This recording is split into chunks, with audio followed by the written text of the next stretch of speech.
इधर केजरीवाल जाएंगे जेल, उधर शरद पवार की भी आ गई बारी। ईडी की फुल तैयारी, शिकंजा कसने वाली है अब की बारी। पवार के पोते रोहित के ठिकानों पर रेड। मोदी ने जैसे ही ईडी के हाथ को किया आजाद, वैसे ही विपक्षी नेताओं पर आई शामत। एक तो नहीं, दर्जन भर नेता भेजे जाएंगे जेल। चुनाव से पहले हो गई तैयारी। इंडिया गठबंधन में भारी भगदड़, चुनाव से पहले दिखने लगी हार। पब्लिक के पैसों पर ऐश करने वाले नहीं बचेंगे, एक एक करके सब नपेंगे, साबित हो गया।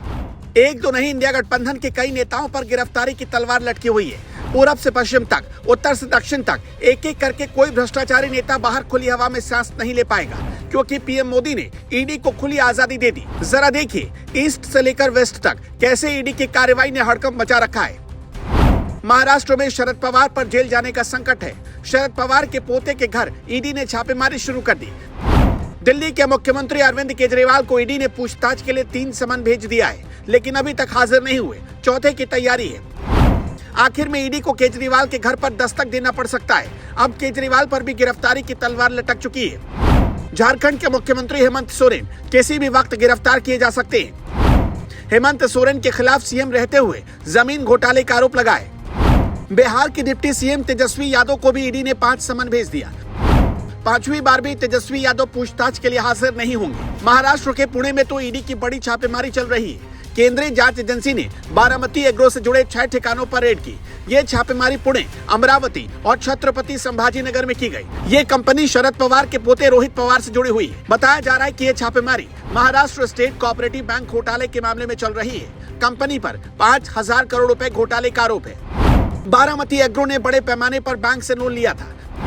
साल 2019 में मुंबई पुलिस ने महाराष्ट्र राज्य सहकारी बैंक घोटाले में अजित पवार और 70 अन्य के खिलाफ एफआईआर दर्ज की थी, लेकिन बाद में मेट्रोपॉलिटन मजिस्ट्रेट कोर्ट में क्लोजर रिपोर्ट दाखिल की गई। पुलिस ने 23 सितंबर 2019 को 5,000 करोड़ रुपए के घोटाले में शरद पवार और अजित पवार को नामजद किया था।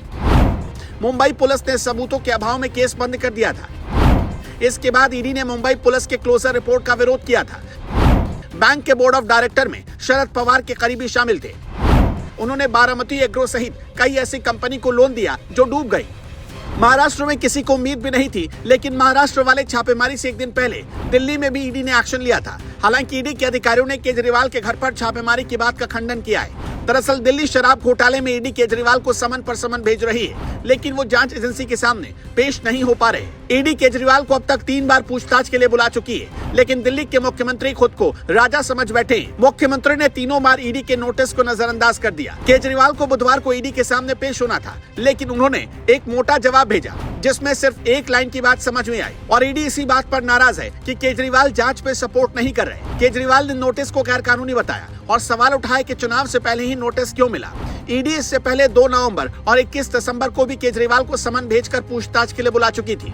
2021-22 में दिल्ली में नई शराब नीति लागू हुई थी। नई नीति में शराब का कारोबार निजी हाथों में सौंप दिया गया था। नई नीति में डीलर्स को फायदा पहुंचाने का आरोप है। एलजी ने मुख्य सचिव से रिपोर्ट मांगी थी। रिपोर्ट में नई नीति में गड़बड़ियों का अंदेशा जताया गया था।